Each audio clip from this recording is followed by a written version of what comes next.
Tramadol, sold under the brand name Ultram among others, is an opioid pain medication used to treat moderate to moderately severe pain. When taken as an immediate-release oral formulation, the onset of pain relief usually occurs within about an hour. It has two different mechanisms. First, it binds to the opioid receptor. Second, it inhibits the reuptake of serotonin and norepinephrine. Serious side effects may include seizures, increased risk of serotonin syndrome, decreased alertness, and drug addiction, although the risk of serotonin syndrome appears to be low. Common side effects include constipation, itchiness and nausea, among others. A change in dosage may be recommended in those with kidney or liver problems. It is not recommended in those who are at risk of suicide. While not recommended in women who are breastfeeding, those who take it should not stop breastfeeding. Tramadol is marketed as a racemic mixture of both RNS stereoisomers. This is because the two isomers complement each other's analgesic activity. It is often combined with paracetamol, acetaminophen, as this is known to improve the efficacy of tramadol in relieving pain. Tramadol is metabolized to O-desmethyltramadol, which is a more potent opioid. It is of the benzenoid class. Please look at these side effects of tramadol, and if you have any of these you may want to consult your doctor to see if there is another option. Tramadol was launched and marketed as Tramadol by the German pharmaceutical company Grünenthal GmbH in 1977 in West Germany. And 20 years later it was launched in countries such as the UK, US, and Australia. It is marketed under many brand names worldwide. Tramadol is used primarily to treat mild severe pain, both acute and chronic. Its analgesic effects take about 1 hour to come into effect and 2 to 4 hours to peak after oral administration with an immediate-release formulation. On a dose-by-dose basis, tramadol has about 1/10 the potency of morphine and is approximately equally potent when compared to pethidine and codeine. For pain moderate in severity, its effectiveness is equivalent to that of morphine. For severe pain, it is less effective than morphine. These pain-killing effects peak at about 3 hours post-oral administration and last for approximately 6 hours. Available dosage forms include liquids, syrups, drops, elixirs, effervescent tablets and powders for mixing with water, capsules, tablets including extended-release formulations, suppositories, compounding powder, and injections.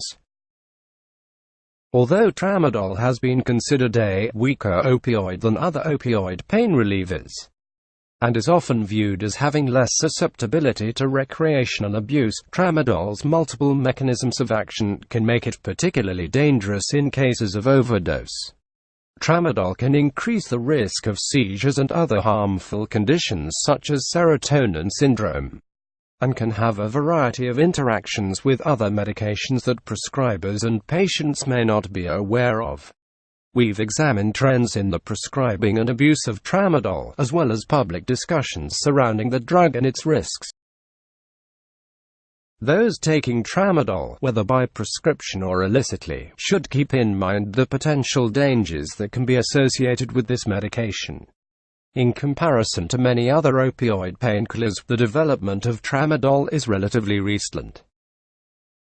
At the same time that the United Nations was already labeling oxycodone, used in OxyContin, as a dangerous drug in the 1960s, tramadol was being synthesized by a German pharmaceutical company.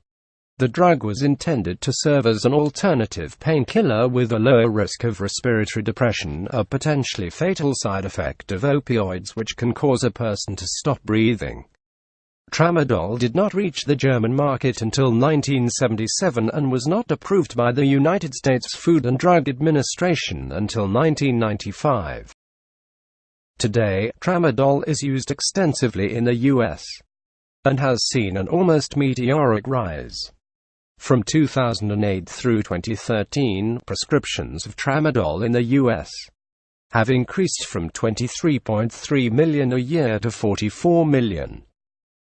The growth of tramadol prescriptions has outpaced that of other opioid pain relief medications such as oxycodone, acetaminophen, Percocet, as well as hydrocodone, acetaminophen, Vicodin, Lortab, Norco. One reason for this disparity may be that tramadol was only recently rescheduled by the Drug Enforcement Administration to Schedule 4 in 2014.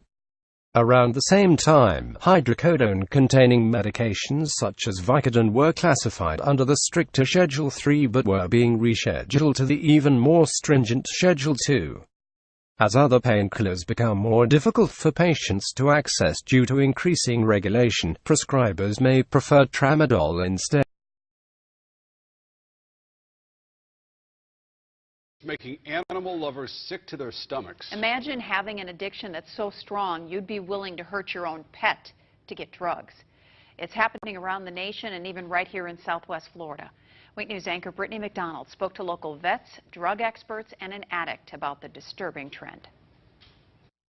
We would have to do all sorts of messed up stuff just to get it.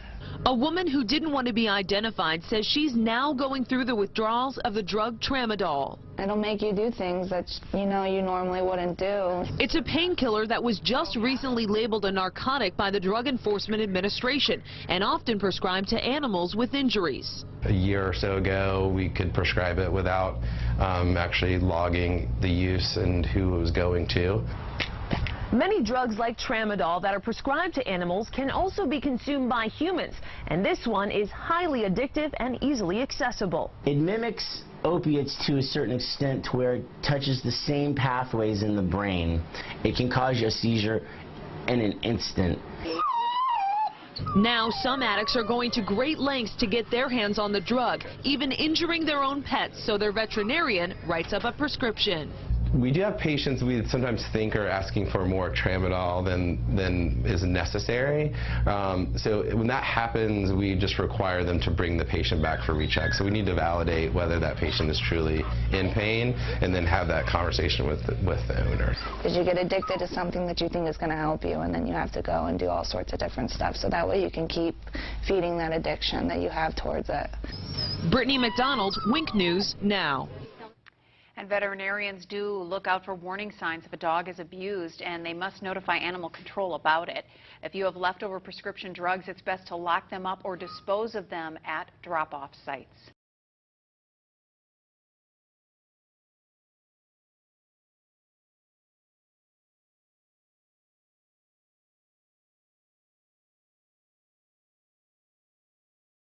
The use of opioids and dissociation anesthetics, such as fentanyl and ketamine respectively, are essential for veterinarians to treat severe pain and for surgery. However, with the United States facing a human-related opioid crisis, there are cases of pets being injured so their owners can get hold of the drugs. The Washington Post brought this issue up in the recent news item. The horrifying way some drug addicts are now getting the fix. They told the story of Heather Pereira, who took her injured golden retriever to Elizabethtown Animal Hospital in Elizabethtown, Kentucky. There, Chad Bailey, DVM, fixed her dog up and then gave her a prescription of tramadol after Pereira requested it. Dr. Bailey thought nothing of it when Pereira returned a few days later, requesting another prescription of tramadol as her child had flushed down the toilet. But by the third visit, when Pereira's dog came in with a new injury, Bailey became suspicious. That's when I took notice, Bailey told the Washington Post. The cut looked sharp and clean, not like the kind in nature when a dog is cut on a fence or in a fight. His suspicions that the dog kept getting injured and Pereira knew exactly what drug to ask for led him to call the police. They came and arrested her, and as the Post writes, Pereira ultimately admitted to authorities that she had cut her dog with her husband's micro-touch disposable razor blade 3 different times to obtain tramadol, according to court documents. Authorities said she did not have a child, although she had blamed one for flushing the dog's pills, according to the documents. In 2015, Pereira was convicted on 3 counts of torture of a cat or a dog. as well as 5 counts of obtaining a controlled substance by making false statements, which is a felony, according to the News Enterprise. She was sentenced to 4 years in prison. However, she was released last month to mandatory re-entry supervision after serving 2 years, according to the Kentucky Department of Corrections. The cases of vet shopping have led some states ordering veterinarians to take part in prescription drug monitoring programs. However, many veterinarians argue that there isn't enough conclusive data of this being a widespread problem that they should start having to report what controlled substances they prescribe. In fact, they argue, publicizing it might encourage more people to start vet shopping. The American Veterinary Medical Association has also argued that while veterinarians want to help reduce prescription drug abuse, any regulations might keep them from providing the quality care the pet patients need. Some veterinarians are going to shy away from prescribing medications because reporting them is costly and time-consuming. John DeJong, former chairman of the board of directors of the AVMA, told the Post, "Unless it gets to be a bigger problem, it's asking a lot." What do you think about this issue? Have you had any vet shopping experiences? Have you taken steps to reduce the use of opioids in your practice? Let us know in the comments. In cases of drug poisoning in dogs, the most common cause is unintentional overdosing of medications. Veterinary pills are easily overconsumed by dogs, since they are usually flavored to make them more appealing and easier to swallow. If these pills are kept in an accessible place, a pet will quickly and easily consume them. Besides veterinary pills, the other common factor in drug poisoning is the reckless administration of over-the-counter drugs by a dog owner without prior consultation from a veterinarian. What is not taken into account is that the same drug dose given to a human cannot be given to an animal. Incorrect dosages will often result in overdosing and drug poisoning. Even as little as 2 tablets of an acetaminophen pain reliever can cause severe organ damage in a medium-sized dog. Because animals do not have the natural enzymes necessarily for detoxifying and eliminating drugs, medications like ibuprofen and acetaminophen are a major cause of drug poisoning in dogs. If you suspect your dog has had access to drugs, you will typically find evidence, whether it is an empty container or a box that has been torn apart. If your pet has begun vomiting before the entire pill or capsule has digested, you may find whole pills, or the undigested exterior of a capsule. If the drug was liquid, it will be more difficult to differentiate the liquid drug from the rest of the content in the vomit.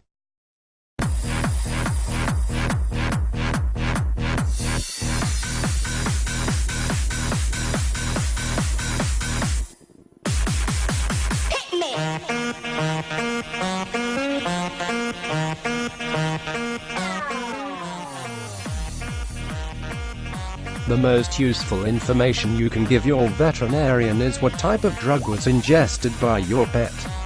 Even if you are not entirely sure how much of the drug was ingested, your pet's doctor will have a point from which to begin treatment.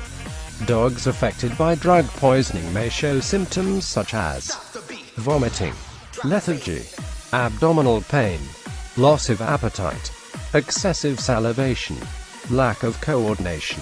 Causes: overdosing of veterinary pills, consumption of human drug, antihistamines, sleeping tablets, diet pills, heart pills, blood pressure pills, ibuprofen, acetaminophen. Diagnosis: you will need to give a thorough history of your dog's health and recent activities. Your veterinarian will perform a thorough physical exam on your dog, taking into account the background history of its health, including the onset of symptoms. Diagnosis and treatment will be wholly dependent on the symptoms and information you are able to give to your veterinarian, as well as your dog's current behavior and the results from any tests your veterinarian conducts. Treatment: for immediate first aid, try to induce vomiting with a simple hydrogen peroxide solution of 1 teaspoon per 5 pounds of body weight, with no more than 3 teaspoons given at once. This method should only be used if the drug has been ingested in the previous 2 hours, and should only be given 3 times, spaced apart at 10-minute intervals. If your dog has not vomited after the 3rd dose, do not use it, or anything further, to try to induce vomiting. Do not use anything stronger than hydrogen peroxide without your veterinarian's advice. If your dog has already vomited, do not try to force more vomiting. A final word: do not induce vomiting if your dog is unconscious, is having trouble breathing, or is exhibiting signs of serious distress or shock. Regardless of whether your pet vomits or not, you should rush it to a veterinary facility immediately after the initial care, as there may be an antidote for the specific drug your dog has ingested. Prevention. Always consult your veterinarian on the appropriate medication and the proper dosage for your dog. He or she will base this on your dog's breed, size and age. Otherwise, make sure you keep all drugs and medications in a safe place that is not accessible to your pet, preferably in a locked cabinet.